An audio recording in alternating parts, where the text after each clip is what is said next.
Bonjour mes amis, à l'écoute des messages de respect de la nature, allons-nous dire, de réparation de choses que nous n'avons pas bien fait.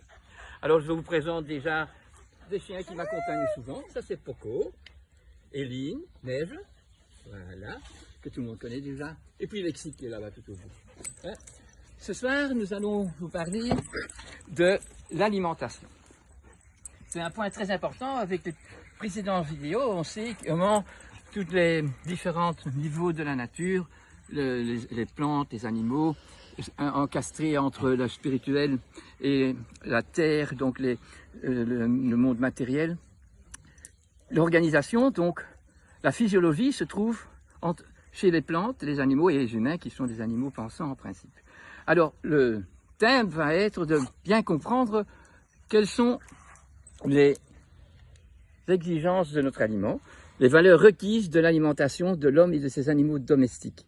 Et je parle surtout des animaux mammifères, bien sûr, hein, puisque nous sommes, avec les mammifères, les responsables mamelles, veut dire zorggeven, ça veut dire soigner pour les inférieurs.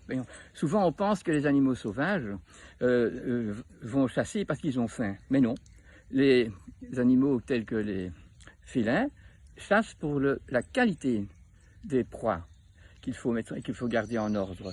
Et les canins, eux, chassent pour la quantité. C'est pour ça que dans le sauvage, les loups, les chiens, donc, tuent au printemps, quand il y a beaucoup de lapins, de faisans, de pigeons, et qu'ils ont leurs louveteaux, qui vont manger les petits, donc des poussins comme la proie, avec leur entourage tout entier, tandis que les grands chiens, les grands loups, ne mangent pas vraiment la grande viande, puisqu'ils ouvrent les tripes. Ils doivent manger chaud et frais, ils ne peuvent pas manger de cadavres. Vous voyez, on va parler de tout ça pour bien replacer quelque chose qui, dans notre période de vie, a tout à fait été oublié, puisqu'on achète tout dans un plastique au grand magasin, et on ne sait plus très bien comment ils sont élevés, nos plantes et nos animaux.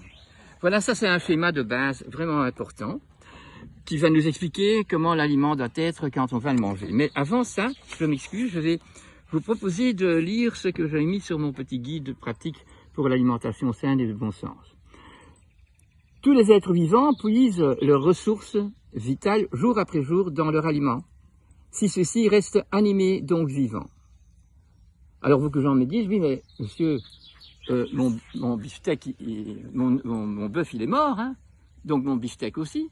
Mais non, mon beefsteak, il a encore une batterie de chaleur, il a encore l'énergie du soleil qui est dedans. Évidemment, si je laisse trop longtemps à l'extérieur, si vous allez voir les couleurs changer, et vous savez que la batterie s'éteint et que le morceau de chair ou le morceau de fromage prend une autre teinte parce qu'il perd son énergie vitale, il perd cette source de soleil et va pourrir et va retourner, après avoir été aidé par des insectes et de la vermine, à retourner dans la terre et refaire part à une nouvelle génération d'autres animaux après.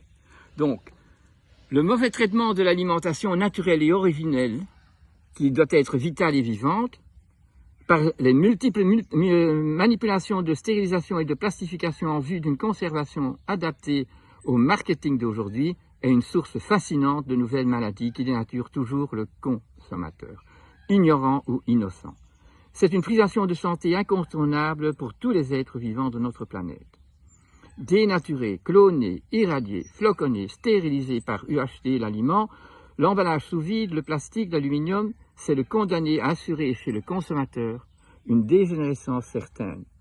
L'aliment original bien cultivé ou élevé ne peut à aucun prix perdre sa signature biologique, langage de la vie, mais se retrouve métamorphosé par l'artisan qui sait comment marier ces aliments à son fourneau.